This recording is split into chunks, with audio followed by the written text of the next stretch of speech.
pasa con las redes? ¿Qué pasa con las Alba, redes? ¿qué está pasando con las Lo que redes? pasa es que ¿Qué está pasando con las redes? Cuéntanos. ¡Pasta! ¿Qué hay de mi pasta? ¡Mi pasta! ¿Dónde está mi pasta? Enséñame la pasta. De que no se le puede poner nada más a chupar o que no se le puede nada más a meter. Vamos a ver si nuestro peor enemigo es Francia. ¿Alguien cabe duda de que nuestro peor enemigo es Francia? Ahí está. El mayor El problema gabacho nunca ha sido bueno. Cada perro se lama su aparato. Muy buenas noches y bienvenidos a otro capítulo más de El Bar Solar. Hoy, como siempre, tenemos aquí al señor José O'Grider. ¿Qué pasa, José? ¿Cómo andas?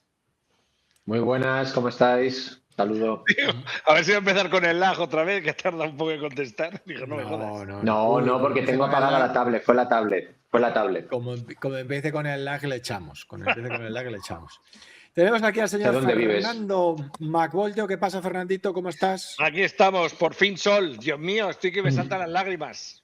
Oye, es verdad, aquí también, ¿eh? Ayer llovió todo el día también, pero antes de ayer hubo sol y hoy ha habido sol. Hoy Después todo el de día más de 4 semanas, madre mía. Más. Llevamos como 2 meses con agua. Aquí en Málaga no cabe más agua, macho. Joder, una pasada. Joder. Oye, ¿qué ha pasado con el pueblo ese que... ¿Grazalema? ¿Eso? Sí, Grazalema.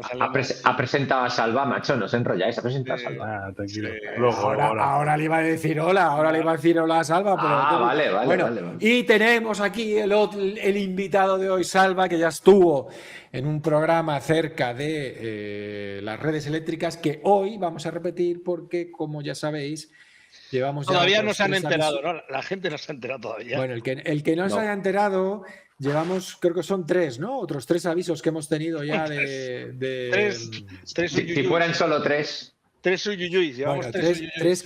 tres que hayan salido públicos, ¿vale? Que me parece que saltó el Serrat, ¿no? Me parece que ha pasado, me parece, lo que ocurrió. A ver, alguien que lo tenga más fresquito. José, tú que eres más... ¿Cuál? ¿El que saltó el qué, perdona? En los últimos 3 avisos que hemos tenido, que hemos estado a punto de irnos de que se fuera la luz otra vez, ¿han sido por parámetros o ha sido pero saltó el Serrat o no saltó el Serrat? O sea, quitaron industria. Es que me suena que sí, ¿no? Sí, ¿O sí no? que quitaron. Sí, quitaron industria. Sí. Sí, pero que eso es, Quitaron. no es tanto así. No es tanto así. Ahora nos pone al día, Salva. No, a ver. Ponnos al día, Salva, ponnos al día. Evidentemente. Salva, coge la escopeta, vamos. No. Prefiero que me hagas la pregunta sobre entiendo que es el fondo del programa del colapso de las redes, ¿no? De qué pasa con el famoso colapso de las redes. Pues, ¿Qué está pasando, Salva? Imitando un ¿Qué poco, está pasando? Cuéntanos. Imitando un poco al señor Fabián Cebarrios y aquí a don José Luis, ¿vale? Pregúntame qué es lo que pasa con las redes. ¿Qué pasa con las redes? ¿Qué pasa con las Salva, redes? ¿qué está pasando con las Lo que redes? pasa es que ¿Qué está pasando con las redes? Cuéntanos. ¡Pasta! ¿Qué hay de mi pasta? ¡Mi ¿Dónde pasta! está mi pasta? Enséñame la pasta. Show me the money. Ya he explicado todo. Circulen. Siguiente pregunta. Siguiente pregunta. Bueno, evidentemente estoy resumiendo mucho y hay muchas otras cosas que rascar, ¿no? Pero vamos a ver. Empezando un poco, hay que explicar un poco el contexto. Si estamos un poco en lo que ahora mismo más está en los periódicos, la saturación de las redes, etcétera, etcétera. Hay que explicar un poco el contexto de cuál es el sistema eléctrico, de dónde estamos, etcétera, etcétera, porque si no quizás no se entiende bien. Lo primero, que estamos en un entorno europeo, por lo tanto esclerotizado enteramente, con otra palabra que va a surgir mucho, yo creo que es fricción. Esto podríamos titularlo. ¡Fricción total! En vez de desafío total de Schwarzenegger. ¡Fricción total! Porque hay fricciones. Evidentemente Europa está esclerotizada con muchos problemas, con muchas rémoras, con muchos intereses cruzados, y ahora mismo estamos despertando, nos han dado 2 bofetadas de realidad. La americana nos ha dicho que, mira, chicos, ya está bien de chupar de la teta en muchas cosas, que yo tengo mis propios problemas y quiero dedicarme a lo mío. Tenemos a quien tenemos en Rusia, tampoco hay que olvidarlo, que en parte también ha sido, bueno, algunas ha generado también otros problemas. Y en España, por ejemplo, los sistemas eléctricos, y en general todos los sistemas eléctricos, son un monopolio natural. Es decir, vale, la parte de comercialización puede haber tropecientas comercializadoras, pero nadie se pone a hacer 2 líneas de alta tensión para unir los mismos sitios. La parte de distribución es un monopolio natural. Y en la parte, tanto en la parte de transporte, o sea, la distribución tenemos la capa de transporte, que es la que normalmente tiene red eléctrica en un 99%. La que controla el gobierno, ¿no? No, bueno, el gobierno solo tiene el 20%, pero después hay un 7% de Amancio Ortega, y luego están los BlackRock, los Goldman Sachs, los no sé qué, con su 5%, que lo que quieren es su 6%. No quieren pegar pelotazos, pero ellos son representantes de fondos de pensiones, de fondos de inversión, de no sé qué, que ellos lo que quieren es cosas estables, que tengan una remuneración más o menos constante, conocida, porque ese es el tipo de negocio. Lo malo del negocio eléctrico, primero, es un negocio que tiene un monopolio natural, pero es muy intensivo en capital, intensivísimo en capital. Cada subestación son unos millones de euros, cada central son unos cuantos millones de euros, cada punto de red es mucha pasta. El conjunto, podría hacer un estudio de cuánto cuesta todo el sistema a valoración a día de hoy de lo que nos costaría reponer todo el sistema actual, pero son varias veces el PIB anual, ¿vale? Así a otro punto. Y evidentemente quien pone la pasta también y quiere unas seguridades y unas estabilidades. Y además el gran factor es que está no regulado, hiperregulado, ¿vale? Hoy el representante de Redella, que es la matriz o el holding de red eléctrica, ha dicho que el sector está muy, muy regulado, y cuando él lo dice, imaginaos ya qué nivel de regulación tiene este tema. Y claro, hay intereses muy encontrados. Por un lado tenemos los inversores, quien tiene la pasta, que quiere una seguridad y una estabilidad. No se están pidiendo pelotazos, pero mi 3%, mi 5% anual es lo que quiero. Tengo que poner muchísima pasta. Estoy muy constreñido por la normativa, y después todo el sistema ha tenido en general durante la historia que yo, en los 40 años que he estado trabajando, he conocido, pues ha tenido sus vaivenes, sus idas y sus venidas, etcétera, etcétera. Y eso siempre genera mucha fricción total. Entonces, lo que pasa ahora mismo es que estamos en un momento de grandes fricciones, de nuevas grandes fricciones. En general en España, aunque hemos tenido muchos vaivenes y muchos cambios, mira, hace 5 años aproximadamente salió una estadística que yo leí cuando estaba trabajando, que durante los anteriores 5 años había habido por lo menos 3.000 cambios normativos que afectasen en algún punto del sector eléctrico.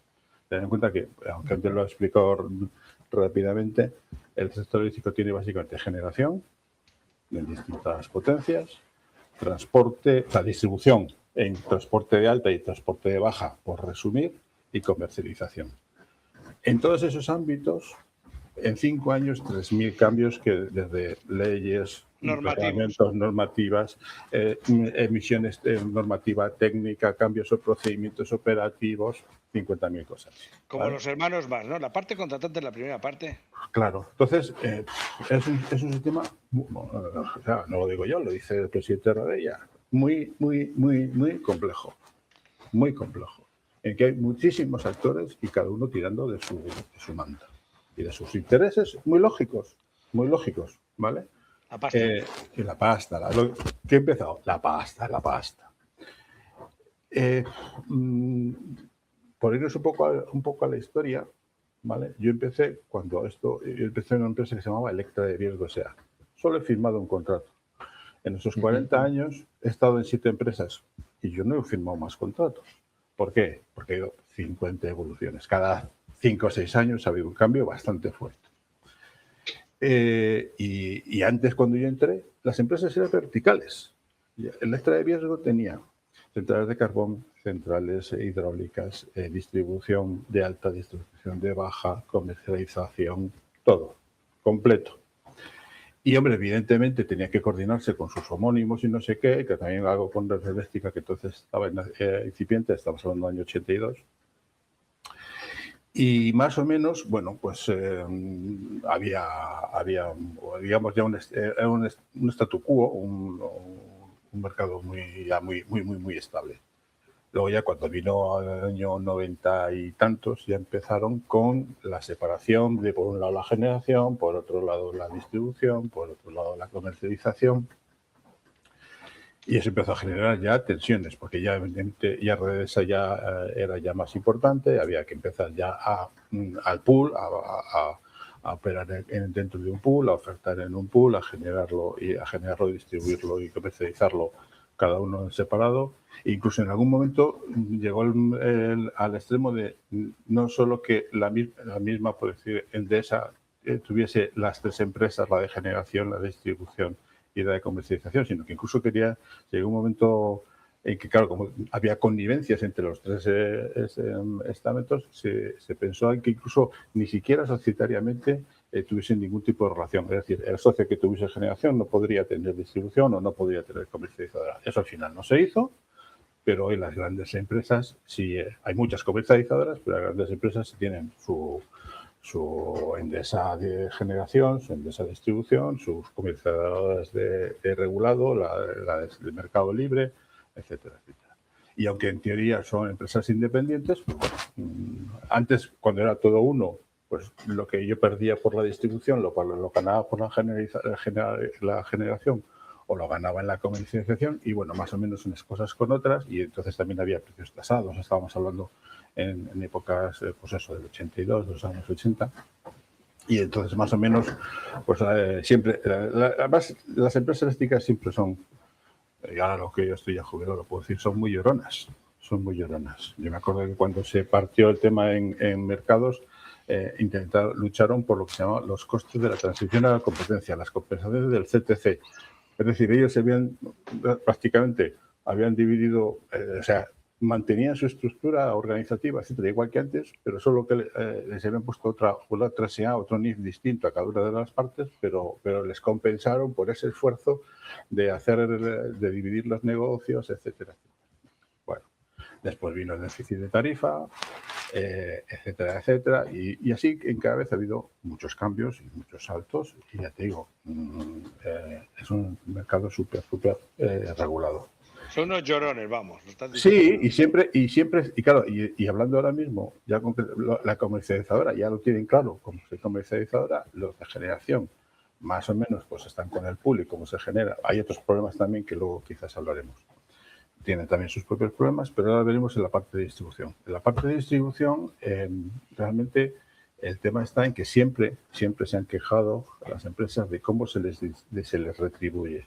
El lío siempre está en la retribución, es decir, en cómo me pagan las cosas nuevas como las nuevas inversiones de ampliación, no las de mantenimiento, las de ampliación, y cómo me pagan año a año los costes que yo tengo, pues mantener los transformadores, las subestaciones, la parte de baja, los CTs, los centros de transformación, etcétera.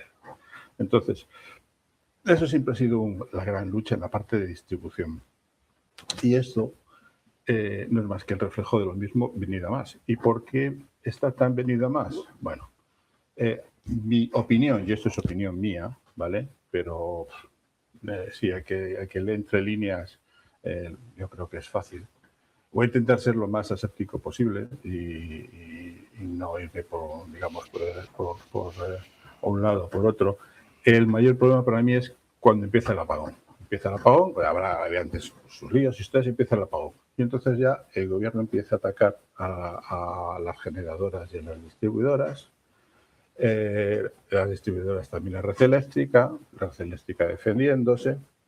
Y ahora viene, yo he visto en los datos que ha habido un boom de nuevas peticiones. Luego explicaremos, para mí, dónde están todas esas nuevas peticiones, que de pronto hay 40 gigas. O sea, de normal, estamos consumiendo unos 30.000 megavatios a hora al día. Bueno, tengo por aquí alguna curva de las recargas. Ahora que están pidiendo accesos por 40 gigavatios. No es lo mismo. Madre mía. No quiero comparar gigavatios hora con gigavatios. Empecemos con el tema, ¿vale? Pero peticiones por acceso por 40 gigavatios. Me dices, ¿y dónde todos? Y claro, el gobierno también quiere impulsar mucho, y desde Europa también quiere impulsar mucho, que se aumente la intensidad en el consumo eléctrico, no solo con el coche eléctrico, sino con otros muchos La IA, tío, temas. ahora está a tope con el tema Los de centros de datos. Claro, entonces, a mí me ha sorprendido, a ver si lo puedo encontrar, porque yo he estado ya buscando 57.000 cosas y ahora el problema es que tengo 20 Pantallas abiertas, ¿no? pantallas abiertas y tengo que encontrar aquí. Pero el grueso, curiosamente, de esos 40 gigavatios, y cuando encuentre el dato os lo diré, me parece que 16, curiosamente, ¿para qué son? Nos va a sorprender. para centros de datos, ¿no? Principalmente, ¿o no? Para placas. Verás. Para el condensador de flujo. Hidrógeno verde. Hidrógeno No, verde. Hidrógeno jodas. verde, ¿todavía siguen con eso? Ay, la madre. que No lo parió. me jodas. Hay como 10 o como por lo menos 5 más importantes. Por ejemplo, Iberdrola tiene 500 megavatios. No sé si ya todos en explotación con Fertiberia. Otro proyecto grandísimo de Repsol para al fin y al cabo dar servicio de hidrógeno a la refinería de Somorrostro. Eso es también. lo más ineficiente que hay, tío. Es que a mí cada vez que me hablan del hidrógeno me entra sarpullido, macho. Hoy he O sea, estado viendo un vídeo pero que dicen que han sacado necesitamos un método que un no. huevo de energía para pasar el petróleo a hidrógeno, porque es lo que quiere hacer. Lo has dicho perfectamente, Salva. Pero La refinería, o sea, no para coger el mar y hacer electrólisis, no. Lo quieren las refinerías. Entonces, es claro, y las refinerías, las fertilizadoras. un proceso Eh, ineficiente de mierda para pasar el petróleo a hidrógeno. Luego llevaron un camión a la hidrogenera. Y luego Se pasarlo te ha otra movido la vez, cámara. Ahí. y luego pasarlo otra vez a y electricidad. las fundiciones. ¿Eh? Y las fundiciones. La fundición en Asturias, se ha hecho proyecto para las fundiciones en Asturias. Pero para producir electricidad luego. No, las No, fundiciones lo quieren para tema químico. hierro. Para tema químico. No, y para el hierro. Y para la fundición de hierro. Sí, pero no necesitas, Sí. no necesitas una cantidad tan descomunal de hidrógeno Bueno, para hacer electricidad o mover coches como para la industria del acero. O sea, el acero, la industria del acero es una cantidad ridícula comparada con lo que quieren hacer para todos los coches con hidrógeno y todo con el hidrógeno. Sí, por eso. Pues eso es lo que a mí me ha sorprendido. Sobre todo me ha sorprendido, digo, joder, a mí es que me sorprendió, vale. Me ha dejado loco, macho. Más generación, más demandas para centros de datos, más demanda para la industria, más demanda para la vivienda, pero esos son unos datos, y es que te voy a intentar buscar. Pero yo la pregunta que te quiero hacer es, dime. aquí el problema que tenemos es un problema de generación o un problema de distribución. O sea, esa es mi no, a ver. El problema está en el transporte.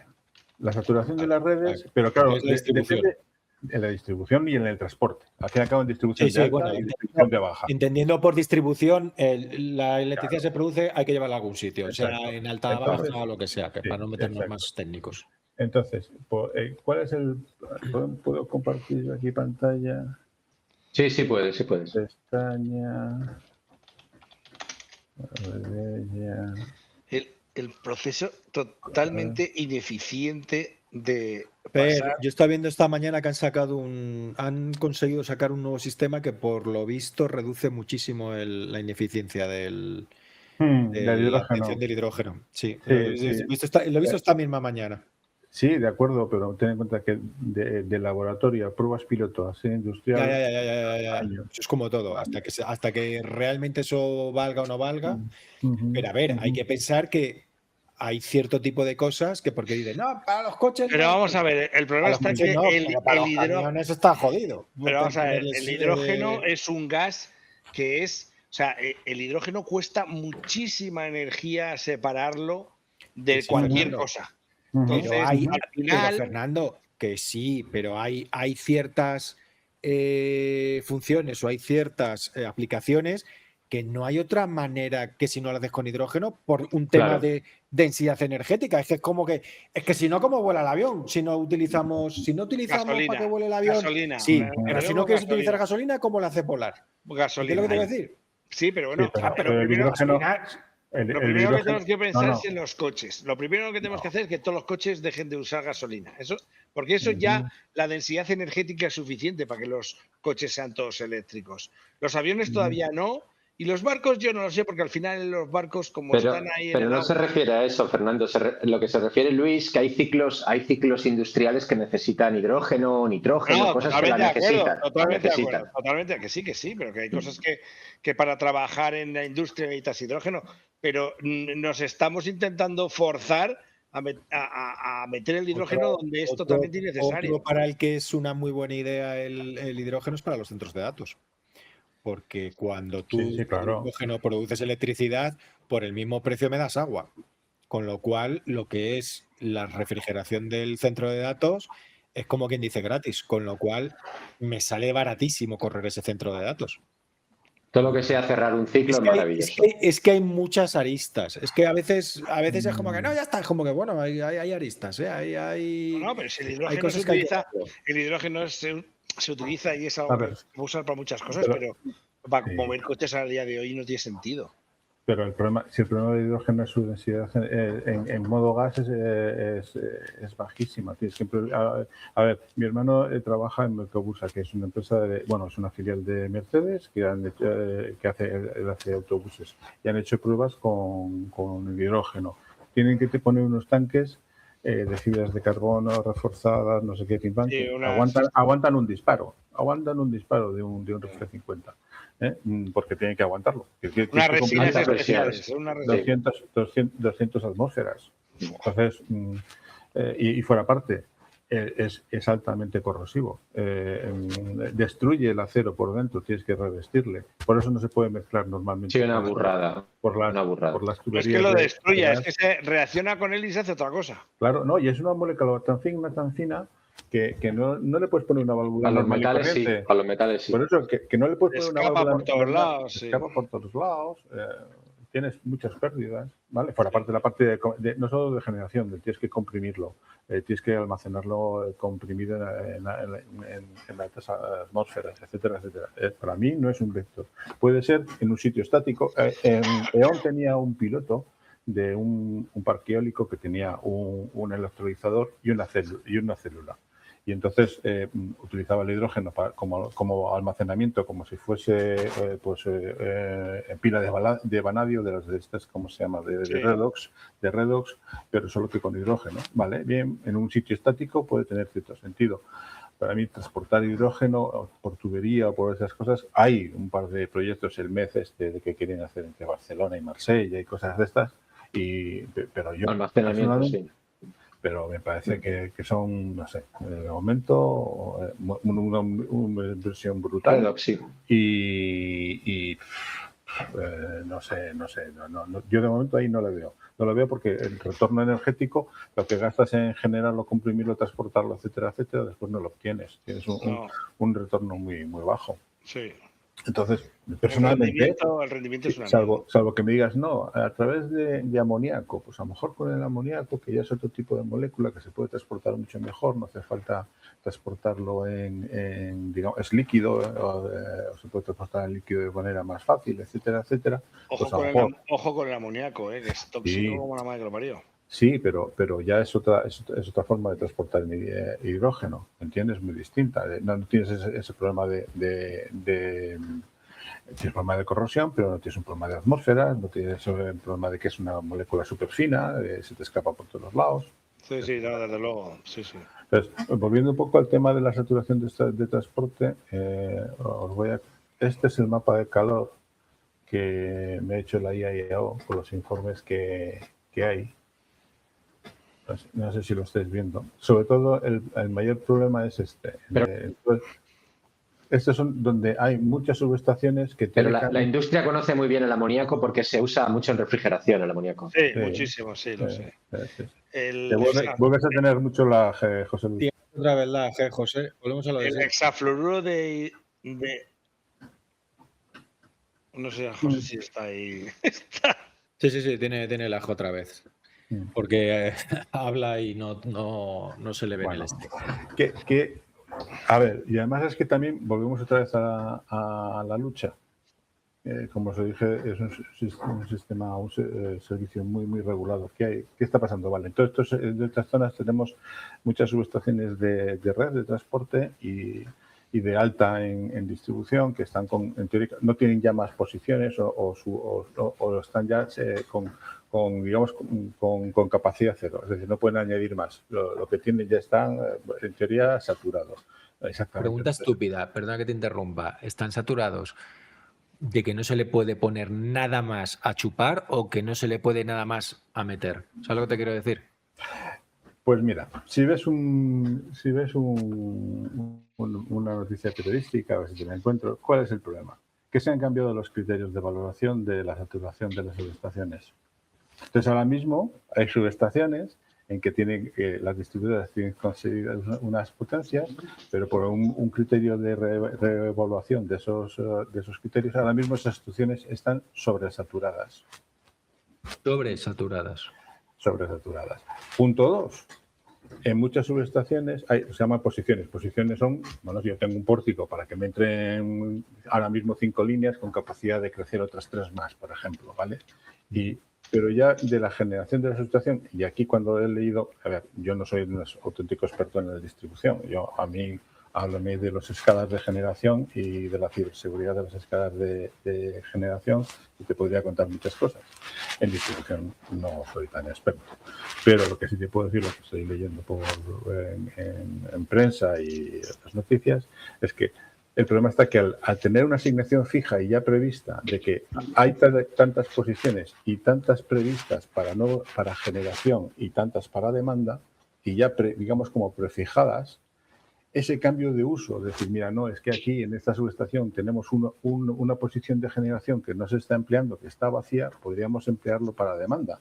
Pero todos esos cambios o no están bien regulados o hay problemas para hacer todo ese cambio, etcétera, etcétera. Entonces, no solo es que se cambien los criterios de valoración de si una subestación está saturada o no, sino que incluso la gestión de todo ese patrimonio, esos assets, esas capacidades, es muy rígida, pero porque también tenemos una reglamentación muy rígida. No. Uno de los problemas, por ejemplo, ya no estoy hablando de la parte de distribución, uno de los problemas que tenemos en generación, sobre todo bueno, os puedo decir un problema, por ejemplo, con las centrales de bombeo. Ahí os puedo hablar largo y tendido. Bueno, por aparte, el sistema eléctrico es muy lento porque necesita mucho dinero. Perdona que te interrumpa. Revisa un poco que debes de estar con algo rozando el micrófono porque continuamente se está metiendo un ruido un poco molesto. Lo tengo aquí colgado. Y a ver cómo le hago yo. Espera un segundo. A ver si lo pongo por aquí. A ver si hace menos. Bueno, lo intentaré mantener así. ¿Cuál es el problema? En general, el sistema eléctrico es muy lento, primero porque necesita mucha inversión. Hay que mirarse mucho, darse mucho bolsillo de hacer las inversiones porque la puedes pifiar y no quieres pifiarla. Y después, instalar y desarrollar cualquier infraestructura cuesta años, ¿vale? Dos ejemplos. Y por ejemplo, dos ejemplos muy claros. Una línea, la línea Penagos-Güeñes, se empezó, y lo tengo por ahí el artículo, se empezó a plantear en el 89. Uy. Empezaron, claro, en cuanto se planteó la línea, recursos, protestas de medio ambiente, protestas de los vecinos, etcétera, etcétera. Hasta 2007 no se declaró de utilidad pública, es decir, ya necesidad imperiosa, porque en Cantabria tenemos déficit de interconexión y déficit de generación. Es decir, no tenemos suficientes interconexiones y no tenemos suficiente generación local como para dar servicio a todo lo que consumimos. Y evidentemente esa línea era ya crítica. Ya cuando fue crítica ya se pasó a obligación pública y así con todo se tardó unos años más en terminarla. Y de hecho este año todavía ha habido ampliaciones en una subestación intermedia para terminar de dar los últimos toques. Es decir, 26 años o 20 y tantos años para hacer una línea entre que le empieces a planificar hasta que se pone en servicio. Es una locura, ¿eh? Espera, te voy a poner otro ejemplo, que eso lo conozco yo personalmente, a mí que no me lo cuenten historias. Yo entré en el 82 en el extra de riesgo. En aquel momento se estaba terminando Alsa, la presa de Alsa. El recrecimiento era una presa antigua que se recreció 15 metros para luego hacer un vaso como a 300 metros de altura para hacer una estación de bombeo, ¿vale? Se terminó el bombeo sobre el 85. ¿Para qué era esa central? En aquel momento el extra de riesgo tenía el 50% de Garoña, central que yo he visitado personalmente. Yo conozco generalmente todas las centrales del extra de riesgo y de Repsol Generación. Entonces, se hizo para aprovechar las noches de Garoña. Y durante muchos años la central de Aguayo ha sido la reina en beneficios de riesgo y de Repsol cuando lo han poseído, porque generaba digamos, compraba energía muy barata y luego vendía energía cara. Pero también ha tenido sus momentos en el que la diferencia de precio no era rentable y ha pasado algunos años un poco de penurias. Bien, estamos hablando de que esto se puso en funcionamiento en el año 85. Vale. En el año 96 ya hubo un primer plan de repotenciar Central de Aguayo. Estamos hablando del año 96. ¿Vale? Han pasado 30 años, todavía la central no está hecha. Y ahora empieza a que el señor, ¿cómo se llama?, Yosuyo Nimaz, hable con el gobierno para ver qué pasa con si quieren relanzar. De hecho, han hecho una extensión societaria, etcétera, etcétera, para vender la mitad de esa futura central de Aguayo, etcétera, etcétera, pero se encuentran también con un problema. Se encuentran con dos problemas. Primero, que no hay tanta energía excedente y segundo, temas medioambientales y de retribución. Claro, cuando el precio, la diferencia de precio no hace que no sea rentable el bombear y almacenar, tienes que tener otras retribuciones y durante el largo tiempo de una central, como ya les ha pasado, como ya en la historia, por el periodos en que solamente por el diferencial de precios no sea rentable. Quieren garantizarse una retribución por el bombeo y por el almacenamiento. Que necesitamos almacenamiento. Ahora mismo necesitamos mucho almacenamiento porque se están perdiendo muchos gigavatios de posible generación porque no hay almacenamiento ni de baterías, ni en bombeo, ni en nada. Pero claro, si no lo retribuye suficientemente, pues todavía, a día de hoy, que yo sepa, hasta donde yo sé, todavía no se ha hecho nada. Y curiosamente, ahora que empiezan a relanzarse los planes, hace 10 días había una manifestación con toda su legalidad, ¿vale?, oponiéndose al crecimiento de Aguayo, porque, entre otras cosas, yo cuando he leído me he hecho cruces, y es que eso significaba la privatización del agua del río de Torino. Perdona, una estación de bombeo no consume agua. Se le limita a cogerla del vaso de arriba, subirle el de abajo. O sea, cogerla de abajo, subirle el de arriba. Coger algo de tal. Eso es un ciclo cerrado. ¿Vale? ¿De acuerdo?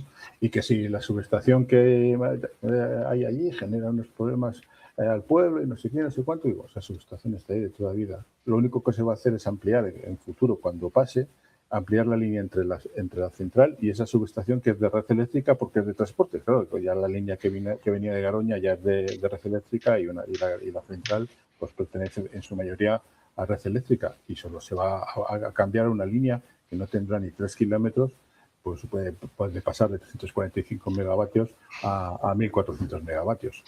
Una preguntita que te quería hacer, Salva, a ver qué opinas. Ya está hablando el tema de pagar la luz. ¿El tema solar cada día se paga menos por el exterior? Sí, claro, porque cada vez, mira los precios, cada vez tenemos precios negativos más tiempo. Sí, una pregunta. ¿Qué opinas tú ¿Tú crees que podría funcionar si a la gente si se le pagase a la gente el dinero por inyectar en las horas nocturnas o en las horas que más? No, no, no. Quiero decir, si tenemos un problema de inyección, no se podría decir a la gente, oye, si A inyectas ver. de tal hora a tal hora tanto y si inyectas de tal hora a tal hora tanto. Claro, pero eso... Lo que quiero decir, que si tienes un problema de que... Espera. Sí. Tienes razón, pero no interesa. A ver, año 2005 o así. Entonces ya empezaba a mantener en riesgo lo que se llamaba el contador inteligente. Entonces yo siempre he sido un entusiasta de las energías solares, las energías alternativas, etcétera, etcétera. Cuando Jeremy Rifkin sacó un libro sobre el hidrógeno, pues me lo leí bastante. Al fin y al cabo se trataba de generación y distribución distribuida, que tenía ventajas, etcétera, etcétera. Y evidentemente, desde un punto de vista de país, ¿vale? De sentido común, cada kilovatio que no tenemos que comprarle fuera, bien porque compramos el gas, bien porque compramos el carbón, bien porque compramos el uranio, o porque almacenamos el uranio fuera, etcétera, etcétera, cada kilovatio que ahorramos y los generamos dentro es riqueza para el país. Entonces, yo una de las cosas que le propuse a la empresa, le hice una presentación de 12, 15 páginas, etcétera, etcétera, ¿cuál es el problema de los de ser off-grid? Que tienes que gestionarte tú la energía. Me ha puesto el cuello que el señor José Luis y los que estéis totalmente off-griders, pues probablemente os paséis por lo menos un 5% del tiempo pensando, he hecho más leña de carbón para no sé qué, voy a ver si almaceno un poco más por acá, paso Sí, claro. la aerotermia no sé qué modo para no sé qué. Es decir, O la paro, o tal. O la paro, o tal. La gente no quiere eso, la gente quiere dar a interruptores que funcione, no quiere saber más, ¿vale? Ya, pero ahora mismo hay un montón de baterías. A la gente tiene muchas baterías. Claro. Pero en su momento entonces, lo que quiero decirte es que la gente no quiere estar en esos detalles técnicos de la gestión, que quien tiene manitas o la interés, pues lo hace. El 99% no es así. Entonces, ¿qué es lo que habría que hacer? Lo que yo le propuse a la empresa hacer, muy sencillo. Como cada vez estábamos teniendo más fotovoltaica y más eólica en general, pero bueno, sobre todo a nivel particular, lo que funciona es la fotovoltaica. Las baterías en aquel momento todavía eran caras, pero podían ser rentables. Hoy ya claramente son rentables. Cada vez iba a haber más coche eléctrico. Entonces, si desde el contador inteligente que ya teníamos, que puede medir muchos parámetros, hacíamos un contador inteligente, ¿vale? Un contador que que recogiese muchos más datos y, por supuesto, tuviese en cuenta, por un lado, la capacidad de las baterías, tu calendario, para saber cuánto vas a consumir mañana.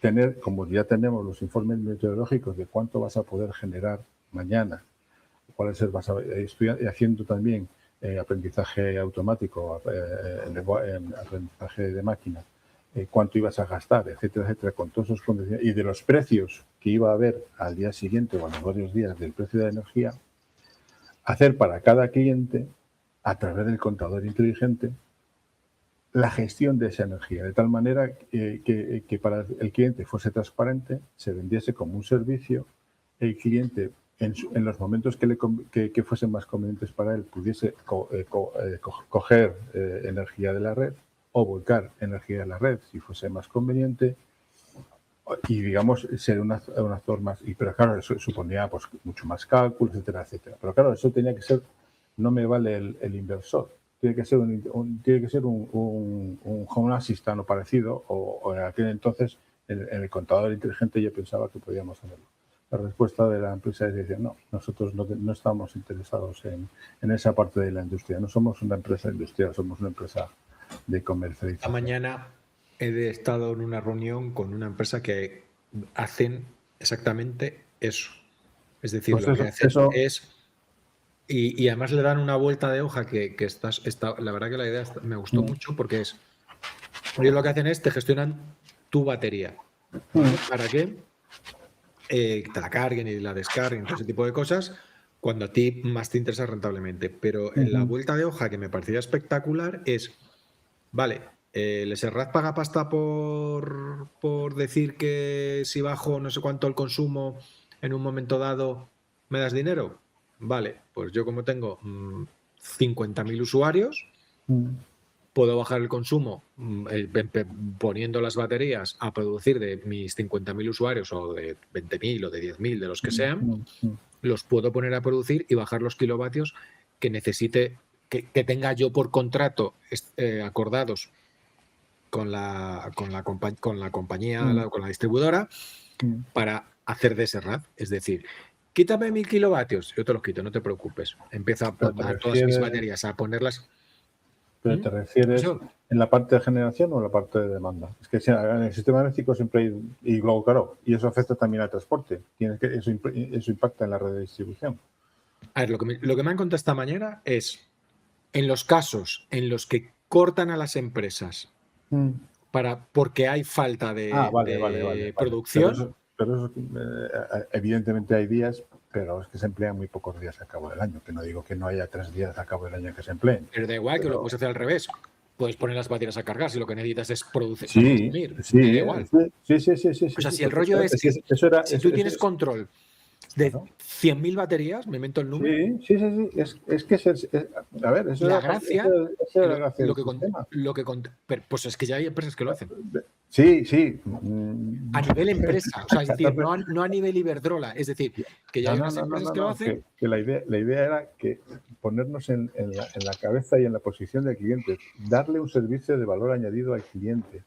Es decir, claro, el problema ¿cuál era? Era pasar de ser un vendedor a ser un gestor, de ser un granjero que hace crecer guisantes a vender guisantes en el mercado. Claro, no son los mismos riesgos, no son las mismas situaciones, etcétera. Entonces, claro, evidentemente uno de los puntos era cuando al cliente le es más conveniente comprar energía, comprarla, y cuando fuese para la red o fuese más conveniente venderla porque había necesidad por precio, por lo que sea, venderla. ¿Me entiendes? Era bidireccional, era el tema bidireccional. Pero eso requiere, evidentemente, que también es hacer algún estudio de que en la red de distribución tiene que estar preparada para todas esas cosas y tiene que haber un control y una coordinación de todos esos volcados o consumos para no generar. Claro, pero hombre, la gracia es que tú como gestor de esas baterías sabes dónde se encuentran las baterías. Claro, sí. Con lo cual, si tú dices, yo lo que necesito es generar consumo en tal zona, o necesito lo contrario, quitar consumo de tal zona. Sé dónde están mis baterías, pues las pongo, las quito. Y sobre todo, a mí lo que me hizo gracia del tema es que, por lo visto, Red Eléctrica paga por ese servicio. Es decir, por el paga, claro, a ver, dentro de los servicios de ajuste, a ver, el 30% de la tarifa son en general el soporte, el 30% es tu consumo, otro 20 y tantos o 30% son impuestos y otro 30% es por todos los gastos de gestión del sistema y mantención del sistema, que entre otras cosas está en la parte de consumo por el coste. Por eso hoy la discusión de hoy de red eléctrica, por todos los servicios de ajuste que hay, tanto de frecuencia, de mantener la frecuencia, de potencias a subir, de potencias a bajar, de potencias en stand-by para tenerlo preparado y de consumos que en un momento determinado puede ser interesante que activar consumos para mantener los niveles de red en todos lados, digamos, en el punto de equilibrio. Entonces, ¿has escuchado lo que ha dicho Francia? Que se niega a usar, o sea, no nos deja usar su red. Claro, vamos a ver si nuestro peor enemigo es Francia. ¿A alguien le cabe duda de que nuestro peor enemigo es Francia? El gabacho nunca ha sido bueno. Nunca. Nunca. Uno de los mayores problemas que tuvimos durante el apagón fue el no tener suficiente interconexión. La Unión Europea ha dicho que, claro, que primero no tenemos ni unión de gas, ni suficiente unión de gas, ni suficiente unión de electricidad. ¿Vale? Si hubiésemos tenido una buena interconexión, por eso también jodimos mucho a Portugal, porque tenemos una buena interconexión con ellos. Claro. También, ojo, que hay que entender que el sistema es tan complejo que desde los Urales hasta Tarifa es más o menos el mismo sistema. Ahora, la parte de Rusia se ha cortado un poco. De hecho, como dice mi paisano Oscar Vara, los chihuahuas bálticos ya han cortado las dependencias. para contar las dependencias con Rusia en materia de energía. Chihuahua. Sí, porque, bueno, sí. Entonces, claro, eso también les ha supuesto, y ahora otra cosa que os voy a contar. Yo ahora mismo tengo una pequeña inversión en una empresa que se llama Ventus Energy, que está en Lituania, Estonia y Letonia.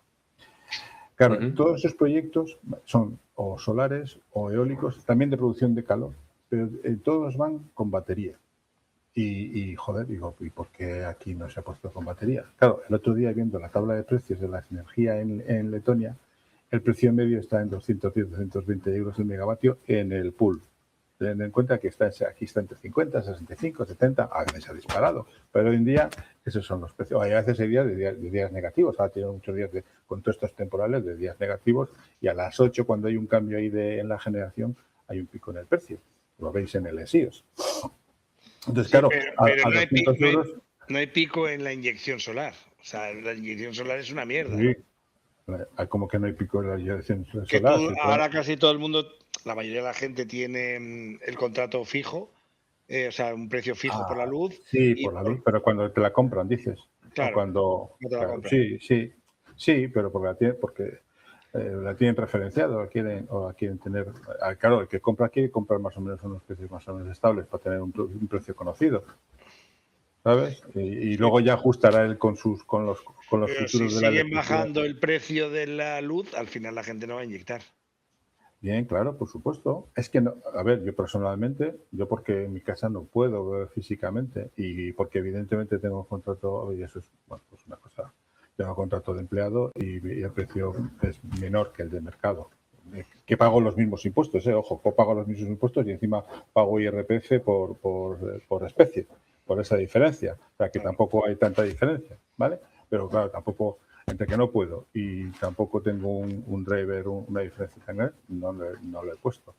¿Y a dónde te iba? Sí, pero sí hay picos en la generación. La fotovoltaica conectada directamente, sin más que en seguidor de frecuencia, es parte de lo que de las culpas del apagón. Uno de los cañones humeantes que el gobierno y Red Eléctrica apuntan es que Núñez de Balboa, la plaza de 500 megavatios de fotovoltaica de Iberdrola, fue la primera que generó, se fue de la red porque se le fue ligeramente de parámetros y se protegió, incluso según el informe, y cito de memoria, ¿vale? Porque hay un muy buen vídeo, a ver si queréis o si os interesa. Lo publiqué yo ese vídeo, lo publiqué. De un muy buen estudio, porque evidentemente todo está súper registrado y milisegundo en milisegundo se sabe más o menos cuál ha sido la secuencia de hechos. Uno de los principales hechos que Miguel Balboa se fue. ¿Sabemos quién es el responsable? Entonces, bueno, no es el único responsable. No fue en ese vídeo. En ese vídeo nunca hay un único responsable, ¿vale? Y aunque puedan decir que Núñez de Balboa se disparó sin haber pasado de los límites de frecuencia, y perdón si cometo algún error, les digo que no he visto el vídeo, pero no, evidentemente no estoy absolutamente en todos los detalles. Hubo otras cosas que sí fallaron. Había gente que tenía que hacer, estaban en el mercado de frecuencia y tenían que ir en frecuencia y no fueron. Hubo también problemas en las centrales que tenían que estar preparadas para entrar a suplir potencia y no entraron. Y hubo también subestaciones que se fueron cuando ya empezaron a irse de parámetros, y fueron varias causas, ¿vale? Pero parece, por eso es parte de este lío. Todo este ruido sobre la saturación, por aparte de pues, cambios normativos, etcétera, está el malestar de las eléctricas por todo este tema de apagón y segundo, por la retribución.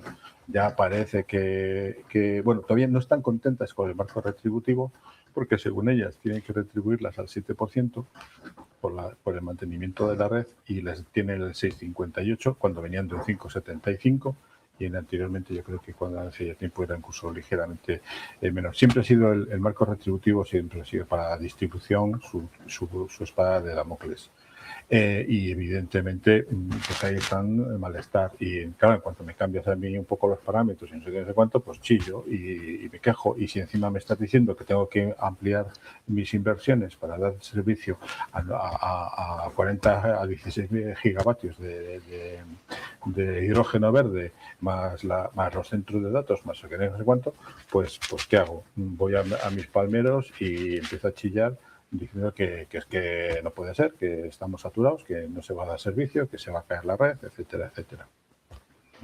Al fin y al cabo, basta. Que me parece muy lógico y muy normal. Muy loable, ¿no? Por su parte, cada uno. Claro, ten en cuenta que ayer antes de ayer, yo me quedé giplático. Resulta que Repsol no es española. Como que Repsol no es española. Ah, sí, lo dijeron. Efectivamente, ves los mayores inversores, y es el fondo noruego, es BlackRock, los mayores, ¿vale? El 6% BlackRock, el 5% tal, y esos son los mayores.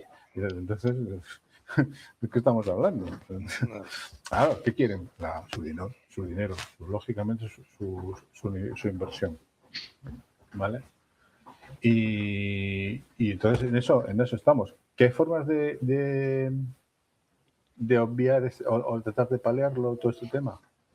Y el impacto de las renovables, etcétera, etcétera. Claro, haciendo, por ejemplo, más almacenamiento, más bombeo, más gestión de baterías, que es lo que tú digas. Es que la batería individual o de empresa... Pero la gente, yo estoy seguro que si tú pones horario para inyección, ahora mismo los inversores, hay inversores que son súper avanzados y que te podrían inyectar en la hora cara, ahí, y cuando es la hora barata, dejar de inyectar. ¿Cuál es el problema?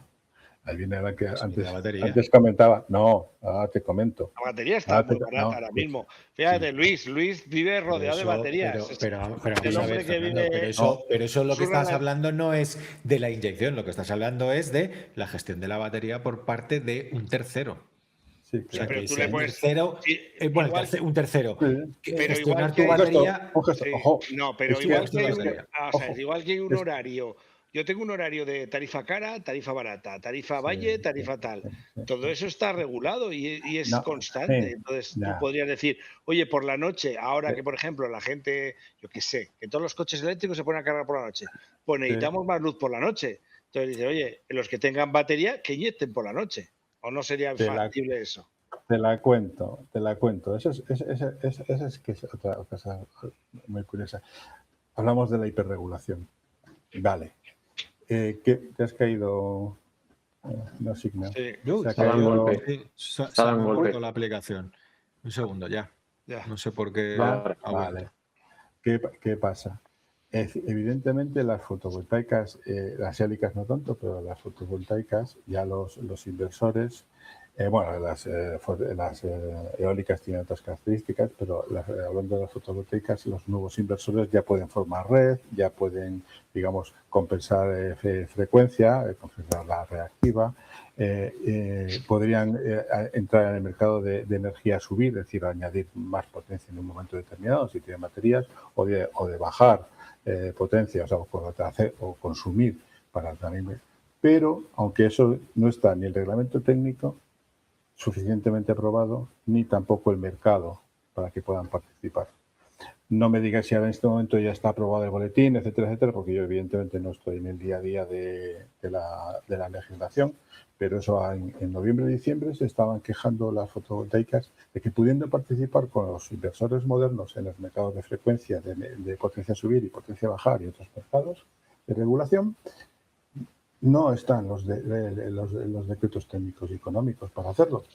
Porque una cosa sería, tú tienes un parque solar como el que hemos estado hablando toda la energía en la hora que la solar está muy barata, la utilizas para subir agua y luego cuando tiras agua por la noche, para abajo. Pero es que eso es lo que está diciendo Repsol. Señora, yo tengo desde hace 30 años diseñada una central que va a pasar de 300 megavatios a 1400 megavatios, pero hoy en día no se ha movido una sola piedra para hacerlo porque no da el dinero o porque quiero prever que cuando pase circunstancias adversas yo tenga de dónde tirar porque voy a invertir una pasta en hacer eso. Claro. Ten en cuenta que esa, y si quieres os enseño dónde está, el vaso superior ahora mismo tiene dos tuberías exteriores que bajan por la montaña, etcétera, etcétera. Esta central de añadir los 1000 megavatios sería excavada entera en roca y con dos tubos verticales desde el vaso superior a la misma cota que la central actual. Pues eso es una ¿vale? pasta. No. En Suiza muchas de las centrales de bombeo están así, metidas. Sí, pero es una pasta. montaña. Claro, pero es que, claro, hazla fuera, enfréntete tú a todo el tema medioambiental, de que es que no sé qué no se puede, porque... Sí, que el gato montés se va a asustar con el ruido. Y ahora mismo ya hay protestas, de ese tema. A ver, yo no lo tengo. A ver si Sí, lo que tengo hagas por lo que aquí. hagas, Hay siempre van a protestas estar ahí. diciendo eso, que se van a hacer siempre y que tienen sus derechos y tienen tal, pero no, incluso los procedimientos medioambientales, todo el tiempo que se gasta en el tema de eso, de que, bueno, es que el periodo de información y de alegaciones, no sé qué, no sé cuánto, te digo, la línea de Güemes, perdón, de Penagor-Güemes, 30 años bueno, a día de hoy, para que veamos dónde estamos, estuvo en los eólicos, estuvo parado durante mucho tiempo en Cantabria, porque pues, no había un plan energético regional, y no sé qué, no sé cuánto, y se pararon todos los eólicos, ¿vale? Bueno, había un problema, había que salvar el paisaje de los valles pasiegos. Perfecto, hay que salvar el paisaje de los valles pasiegos, que son únicos. ¿Qué pasa? El Valle de Pas limita con Burgos. Entonces, desde Santander se ven perfectamente los eólicos que están en la frontera de Burgos. Es decir, tú llegas al puerto de la Silla, frontera Burgos-Santander, y a 2 metros de la frontera, que da con los valles, parte de los valles paseos, pues tienes unos eólicos ahí muy grandes puestos. Tú no quieres la electricidad, tienes que preservar los paisajes y el entorno pasiego, pero a Burgos se le da igual, te los ha puesto. ¿Vale? Entonces, durante mucho tiempo lo tuvimos cerrado hasta el punto. Esto es una anécdota. Teóricamente los eólicos estaban prohibidos en Cantabria. Un amigo mío personal le regalaron un molinillo de estos de barco y a él no se le ocurre más idea que decir, bueno, pues lo voy a poner aquí en donde tengo la tejabana donde tengo el coche para ahí que con eso me dé luz. Le denunciaron porque es que tengo un eólico en casa. Entonces y hoy lo que te decía, era magia negra. Sí, es magia negra. Y a lo que te decía, durante mucho tiempo estuvieron prohibidos y ahora ya más o menos pues hay varios proyectos, muchos de ellos, muchos desaparecerán, muchos no se terminarán, muchos no sé qué, pero hay uno que afecta al Monte de la Caballar, que es un sitio pues, donde yo suelo ir mucho, y la línea de desagüe no va a la subestación de esta de Penagos, que es una red eléctrica enorme, va a Astillero, es decir, en vez de recorrer 5 kilómetros, recorre como 14. Bueno, pues ya pasas por Villascusa, que es uno de los ayuntamientos porque le va a pasar esa línea y ya está, tienes carteles de eólicos no, centro de datos que se va a hacer en un pueblo de al lado, centro de datos no, ¿vale? Entonces nos encontramos todas estas fricciones entre que evidentemente hay que repensarse mucho las inversiones, en que la legislación de todo tipo y las aprobaciones de todo tipo son farragosas, luego cuesta hacerlo, etcétera, etcétera. Y por ejemplo, o sea, hay cosas que tardan 10 años, claro, 20 años. Está matando osos en Alabama. Claro, bueno, no solo el tema medioambiental, sino también otros muchos problemas. ¿Entiendes? Claro, siempre el que no se beneficia dice, esto si no me beneficia me perjudica. Ojo, el que le pasa una línea de alta tensión no puede poner una casa, no puede poner ciertas actividades, o sea, también tiene sus perjuicios. ¿Vale? Sí, o sea, que también sí. hay que tener ese ten con ten. Y a mí me parece bien la legislación si fuese ágil. No puede, el problema está en que muchas de estas cosas se traban en recursos jurídicos, en que no se ha aprobado adecuadamente no sé qué informe, o no cuenta con no sé qué historia, ¿vale? Y abajo. Y hay gente que ha puesto la pasta o quiere poner la pasta ahí y dice, espera, vamos para atrás, que a lo mejor me estoy metiendo en donde no debo. Por eso muchos proyectos se echan abajo.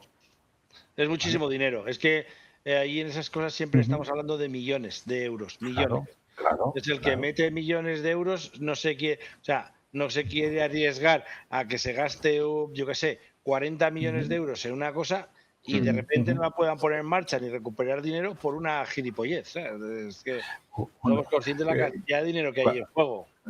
Cuando digo que esto de las noticias periodísticas de las saturaciones de los puntos de red, parte tienen razón, parte son provocadas por cambios normativos y parte son generadas también por Ya, pero Al final, lo que digo yo, que cada perro se lama su aparato. Te pones un inversor, como tenemos aquí todos, que puede funcionar en aislada, y cuando se va la luz dices, yo no invento nada. Y un pero internet. Pero eso ya se lo planteé yo a la empresa. ¿Y qué pasará el día que todo el mundo tenga, al menos en doméstica y en pequeña industria, su propia generación de energía? Hay que seguir manteniendo. ¿Cómo se sigue manteniendo el resto del sistema? ¿Qué pasa cuando realmente hay mucha demanda y con tu sola generación no puedas? Malos temporales, etcétera, etcétera. Tienes que aguantar, es lo que hay. Ya, pero tú en tu casa a lo mejor sí.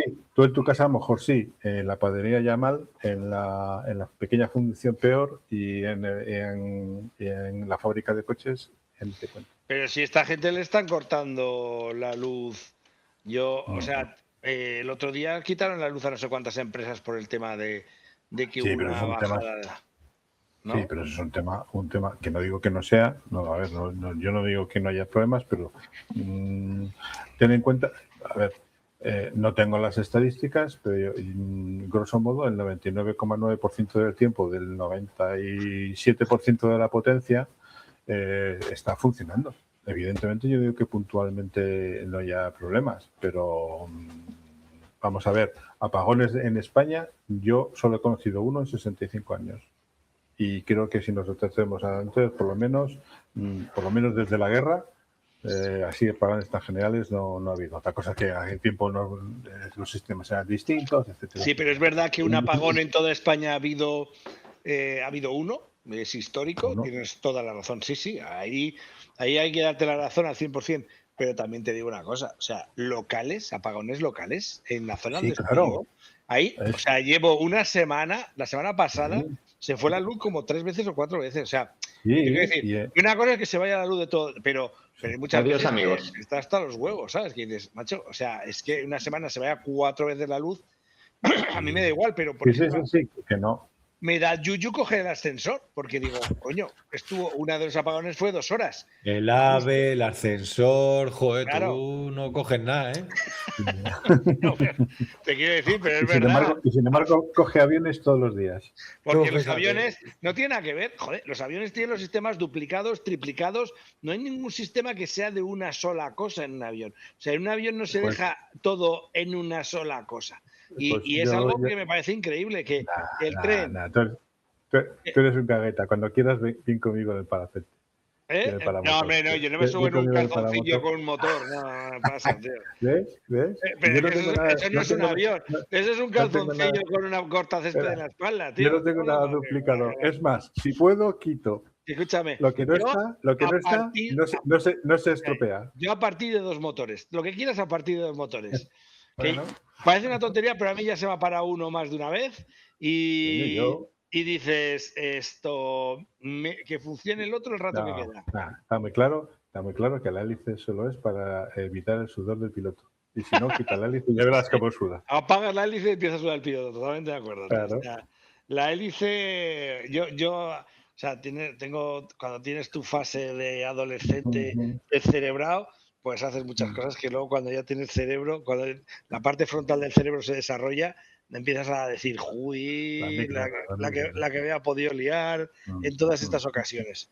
Entonces yo te admiro en el parapente. Eso es verdad. ¿Es parapente con motor lo tuyo o sin motor? Sí. ¿Con motor? Es para trike, realmente. Es un parapente con motor y unas rueditas. Pero eso es incómodo. Vale. Tú eres el que vas sentado dentro, que hinchas el parapente, ¿no? Y lleva un motor detrás, pero vas sentado. Exacto. No vas de pie, que corres velocidad y echas a volar con la... No tenemos edad de correr y edad de hacer cosas así, Fernando. Ya no estamos pasos trotes.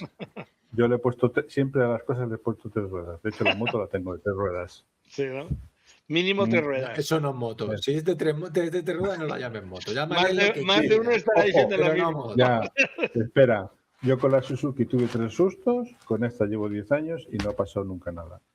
Sí, la verdad es que hasta ahí te digo. Los de las motos estamos Los que se van a caer y los que nos hemos caído. O sea, Lo iba a decir. Lo iba a decir, Sí, en la moto ya hay dije dos que tipos. 3 veces, con la Suzuki 3 veces, Sí. con esta de momento no, aunque la física tiene sus límites, pero no me ha pasado. Pero yo es que lo de las dos ruedas, yo voy en la bici y voy todo protegido por todos lados, pero me preocupa lo mismo cuando vas por la carretera, que hay coches alrededor, que te caigas y venga alguien y te pase por encima, que eso sí que es un problema. Desgraciadamente, ese tipo de accidentes hace muy pocos días ha pasado uno aquí. No con una bici, con una moto que se cayó delante de un autobús y el autobús le pasó por encima. Claro, por eso te quiero decir que a mí lo que me preocupa más, o sea, yo me voy en la bici y me caigo y sé que no me va a pasar nada por encima. A mí lo que me preocupa es ir en la moto y que te caigas y que el de atrás vaya distraído. El día que te toca, te toca. El día que te Claro, toca, te sí, toca. no, está claro. Aunque estés en tu casa, bajo el techo y todo perfecto y se cae el techo. Fíjate los del tren. Ya. ¿Quién coño se imagina que te vas a matar en el tren? Pues te ha tocado, chico. Pues yo iba cagado contigo cuando fuimos en el tren, que aquello ha pegado unos Ya lo bandazos que decía yo, tío. Ya lo esto sé no que es ni medio tú. normal. Ya lo Pero sé que tú íbamos eres en un el tren cobarde. a 250 por hora y vamos ahí pegando bandazos para todos lados, tío. Es que no me inspiraba confianza. ¿Qué quieres que te diga? Cada uno, no sé. Yo. El avión, por ejemplo, está diseñado para turbulencia. El tren no sé si está diseñado para turbulencia. De hecho, se ha demostrado que no. No, exacto. Bueno, Exacto. entonces, resumiendo, lo que tenemos es un problema de distribución. Hay que invertir en distribución. Y hay, no sé si hay tengo por aquí una presentación en que hay Red Eléctrica tiene planes quinquenales y las distribuidoras que también antes tenían un tope a la inversión, se les ha destopado esos límites y se ha pasado a... Déjame que lo busque porque es que... Lo que estoy viendo es que en Canarias se les está y venga ahí la luz. Estoy aquí leyendo que se han tenido varios apagones. He estado un poco hasta las narices del tema de la luz en Canarias. Sí, al ser una isla, al ser isla y yo creo que tienen ahí serios problemas de, bueno, de eso, y de su generación, etcétera, etcétera, pues no me extraña, espera que estoy buscando datos. Yo creo que no. Que tengan... Yo creo que no. Mira, este es el incremento. Vamos a ver, déjame, ventana, pum, datos. No sé si estáis viendo. Es un triciclo. Ahora sí. No, espera. Se ha propuesto el reto que el 83% de los nudos de que están saturados, también debido a los cambios normativos, etcétera, etcétera, o sea, hay un incremento en el 25 de 13.000 millones, parte en la red eléctrica y parte en la distribución. También se les ha aumentado, aunque ellos siempre se quejan de que... Luis, no con el tren. Del 46, dime. ¿José Luis? No. Sigue. Vale. Entonces sí que se van a afrontar ese tipo de retos, pero claro, hay que contar con todas las fricciones que os he comentado, que esto no se hace de un día para otro, que aunque tú tengas un plan quinquenal, mejor dicho, de inversiones, después te vas a encontrar con el problema de implantación y desarrollo que hemos dicho, tanto por temas legales, por temas ambientales, de aprobaciones, etcétera, o de ayuntamientos. Es que Canarias es otro mundo, Canarias. Así es. Entonces, esto era inversión del TSO para pasar a un 34% más y había alguna cosa más. Exacto. El plan vigente era de 7.000 euros en general y, bueno, claro, ¿qué pasa? Tenemos que refuerzo de interconexiones, integración de hidrógeno. Ahora. ¿Vale? ¿Lo tienes? Se va a duplicar prácticamente un 65% de incremento de la inversión. ¿Vale? En 5 años, ¿eh? Sí, claro. Es que, a ver, y no los tendremos realmente implementados quizás en 10. ¿Vale? Aunque haya el interés, salvo que lo digas todo. Ojo, para que veamos otra cosa que quería tocar. a mí también me revienta que cultivos de olivo los eliminen para poner fotovoltaicas en base a una ley franquista. Eso es una aberración. Ya, pero fíjate dónde dices, vale, la ley franquista en su momento quizás podía tener sentido porque hacía falta mucha energía, pero cuando eso no se actualiza y no se pone al día y no se adecua a los tiempos, pues provoca esas aberraciones de que se declara de utilidad pública una instalación de fotovoltaicos en terreno productivo y es la ley, ¿me entiendes? Entonces, ¿hay que adecuar esa ley? Yo creo que sí. A día de hoy, afortunadamente, tenemos el último recuento, me parece que son 134 gigavatios de potencia instalada, lo cual no significa... Ahí la has dado. Lo cual no significa que tengamos 134 disponibles, ¿vale? Ni su factor de carga sea el 100%, ¿vale? Las nucleares me parece que tienen un 98% de factor de carga, las eólicas y además el factor de carga es muy inferior. No tenemos esa disponibilidad en todo momento, ¿vale? Pero precisamente una de las cosas que se estaban haciendo, así lo tenemos por aquí, bueno, sobre todo pasar a inversiones anticipatorias, que esto aquí a mí un poco me da la risa, ¿vale? Es decir, anticiparte a las demandas, pero eso es muy difícil y muy arriesgado. ¿Cuántas veces me dicen, no, mira, hay que hacer, se está haciendo no sé qué polígono, aquí se van a instalar no sé cuántas fábricas, claro, hace falta poner tanta potencia y resulta que después ese polígono es un erial. Todos en nuestras ciudades tenemos polígonos que están abandonados, ¿vale? Entonces, ¿qué hay que poner ahí ya potencia y prever potencia para todo eso y poner los CTs preparados y las subestaciones preparadas para eso? También muchas de esas cosas hay que tentarlas. Entonces, no es una solución fácil y el sistema es tremendamente complejo y es muy difícil aceptar. Hasta ahora yo creo que el sistema es exitoso debido a que tenemos el 95% de la potencia el 99% del tiempo. Y además cuando las empresas distribuidoras tienen problemas se les castiga. Hay parámetros de calidad que tienen que mantener los tiempos medios de interrupción por potencia instalada, etcétera, etcétera. O sea, se les redistribuye, pero también tiene cosas por las cuales se les decrementa esas retribuciones si no tienen la calidad suficiente. Alba, perdona que me he despistado cuando has dado un dato que me parece interesante para ver si lo puedes repetir. Has dicho que ¿cuánta de la potencia instalada se está utilizando continuamente? Me parece, potencia instalada, no lo sé, el consumo son, me parece que 30.000, lo tengo por aquí, 30.000 megavatios al día, o en SIOS, consumo diario. Consumo diario. A ver si nos da por aquí ahora mismo. Me parece que consumo, datos. A ver. La curva de hoy. Nos va a dar la curva de hoy. Por joder. Potencia. Demanda y potencia. Sí. No. Veis que estáis viendo lo mismo que yo.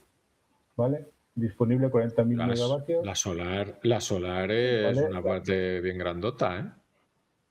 No, este es 46 de 3.000, vale, al revés. Este es hidráulica, turbinación y bombeo, nuclear, bulla... Sí. Hidráulica es obligado. Eólica 6.000, ¿eh? Eólica 6.000, ojo. No, si hay días que tiene... al fin y al cabo, 30.000 megavatios. Te he dicho 30.000, no me he ido... Mira, es eólica 6.000, hidráulica 3.000, solar 46. Y el agua, hay un huevo de agua ahora. Y térmica 440. O sea, realmente la energía Espera, que no sé por qué estoy viendo... Joder, espera, os estoy mintiendo. Eso es 24, sí. 2024, espera, a ver. Justo estaba mirando yo eso. Sí, febrero 19, a ver si nos da el dato de hoy. Perdón, No sé por qué me está dando hoy no ha terminado, ¿no? Tendría que dar, ¿no? No, porque mira la fecha. Tiempo real. No, esto es tiempo real. 35.000 megavatios de pico, día 19 del 2. La roja. Esta es la ¿Y la roja? Vale. Esta es la programada. Esta es la programada, pero esta es la real. Joder, fíjate tú qué diferencia, ¿eh? La programada de la real. Sí, no sé por qué. tendrá su explicación. Y aquí ya ha cambiado mucho. Ciclo combinado, hidráulica, turbinación, nuclear. Aquí Pero lo que tenemos- veo que la eólica en España, ojo, madre mía. Evidentemente, al menos fotovoltaica parece saldrá 49 megavatios. Pero te quiero decir que Pero Fernando, la eólica es muy delicada de gestionar, ¿eh? Claro, no, hombre, es que el viento, ojito, ¿sabes? Pero lo que te quiero decir, por ejemplo, ahora porque llevamos todo el invierno con un viento brutal, pero te viene un anticiclón, se mete un anticiclón, el viento se va a hacer. Hay que pararlas. Y pierdes, hay que pararlas. No, pero que Voy a pierdes ver, 16.000 megavatios de energía, que es una locura. Es un huevo, tío, es un huevo. Vamos a ver ayer que ya es el día completo, ¿vale? Mira, hidráulica 9, Ayer pegó fuerte por aquí el aire, ¿eh? Pegó nuclear fuerte. 5. Claro. Sí, claro. Vale, aquí tenemos eso. La solar de 46 a 17. La programada, te fijas que todo el rato es mucho más bajo que la real, Qué curioso. Sí, pero en horas, sí, no sé por qué. No sé por qué. Se calcula que va a haber más que consumo del que realmente luego hay. Sí, claro, por eso tienes que tener potencias a subir, etcétera, etcétera. Yo creo que por eso está aquí tanto ciclo combinado. El problema está que para poder subir, o tienes hidráulica o bombeo o ciclo combinado. Son las más rápidas en. Sí, porque en nuclear, esa no puede subir ni bajar. Esa está todo el esa rato ni siquiera. a full. No, claro. De hecho, esa tiene un precio, casi un precio especial que entra siempre sí o sí, porque claro, no pueden parar. No paras una central nuclear en 4 días. No. Y es una pena porque ahí veo yo que hay un consumo constante que siempre está más o menos igual. Eso lo podrían mantener con nuclear. Pero bueno, como estamos ahora pensando siempre que el nuclear es lo peor, pues estamos jodidos. Fíjate, ya digo, hay tantos vaivenes. Yo me acuerdo cuando en las centrales que se estaban desmantelando, etcétera, etcétera, los residuos de alta intensidad se mandaban a Francia y pagábamos una pasta por Francia. Ahora parece que van a volver a estar a la misma piscina de la central. Coño, sí, pero las centrales nucleares de ahora, las de última generación, los residuos nucleares son muy baja intensidad, lo queman todo, o sea, lo que sale de ahí está todo chicharrado. Ya, pero tiene. Las centrales nucleares antiguas no podían quemar, por ejemplo, el plutonio. Que el plutonio, de la vida del plutonio es, vamos. No creo que tengamos ninguna, no lo sé. Nuevas no, en España. A mí no me suena eso, no me creo suena. que en España no tenemos ninguna. Francia sí, nosotros no tenemos. Sí. De hecho, a ver, el general de Gaulle generó adrede apagones en Francia mucho mayores que los de España para justificar el plan nuclear. Pero el plan nuclear no era en plan de que qué bueno es la energía nuclear. Era tener plutonio para tener armas nucleares. Claro, justamente ahora que necesitamos tener armas nucleares. Ahora sí que tenemos necesidad de armas nucleares porque ya no tenemos al Tito Sam detrás. No hay que ser claros. Señores. Yo no quiero amar a nadie, pero me tengo que defender. Ya, sí. En fin. Señores, sí. Ya hemos llegado una horita, que ya hemos llegado al final. Así que nada, muchas gracias Salva, muchas gracias Fernando, muchas gracias José y como siempre, un abrazo. Nos vemos en el siguiente. Chao. Un saludo, hasta luego. Un abrazo, chao.